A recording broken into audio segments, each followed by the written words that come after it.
അമേരിക്കയുടെ ഇരട്ടിത്തിരിവ് പാർലമെന്റിൽ ഉന്നയിച്ചു പ്രതിപക്ഷം. ലോക്സഭയിൽ പ്രതിപക്ഷം നടുത്തളത്തിലിറങ്ങി. പ്രതിപക്ഷ ബഹളത്തിൽ ഇരു സഭകളും നിർത്തിവെച്ചു. ആദ്യം ദൃശ്യങ്ങളിലേക്ക്.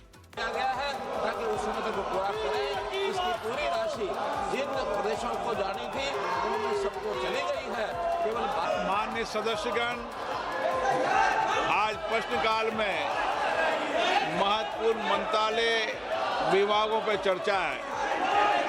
विशेष रूप से हमारे जनजाति क्षेत्र के बहुत माननीय सदस्य आज प्रश्न पूछना चाहते हैं। सड़क परिवहन मंत्रालय हमारे दीपेंद्र हुड्डा जी प्रश्न लगाते हैं लेकिन प्रश्न नहीं पूछे। ആർ അച്യുതൻ വിവരങ്ങളുമായി ഡൽഹിയിൽ നിന്ന് ചേരുന്നുണ്ട്. അച്യുതൻ, വിഷയം ഇന്നും പാർലമെന്റിൽ ഉയർത്തുന്നു. പ്രതിപക്ഷത്തിന്റെ വലിയ പ്രതിഷേധം എന്താണ് ഇരുസഭകളിലും കണ്ടത് അച്യുതൻ?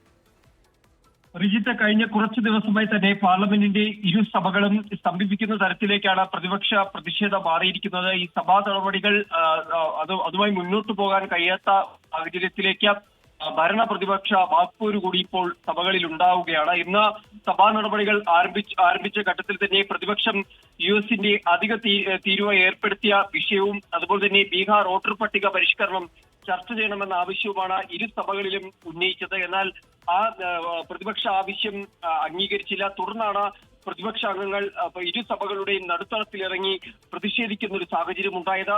ലോക്സഭയിൽ സ്പീക്കർ പ്രതിപക്ഷ അംഗങ്ങളോട് മടങ്ങി സീറ്റിലേക്ക് പോകാനും ചർച്ചയിൽ പങ്കെടുക്കണം, നിലവിൽ നിങ്ങൾ കാണിക്കുന്ന പ്രവൃത്തികൾ അത് രാജ്യം ഒന്നാകെ കണ്ടുകൊണ്ടിരിക്കുകയാണ്, അതുകൊണ്ട് പ്രതിപക്ഷത്തിന്റെ സമീപനം ഇങ്ങനെയല്ല ഉണ്ടാകേണ്ടത് അടക്കമുള്ള നിർദ്ദേശങ്ങൾ പ്രതിപക്ഷത്തോട് നൽകി. പക്ഷേ അതെല്ലാം അവഗണിച്ചുകൊണ്ട് തന്നെയാണ് പ്രതിപക്ഷ ബഹളം ലോക്സഭയിൽ ഉണ്ടായത്.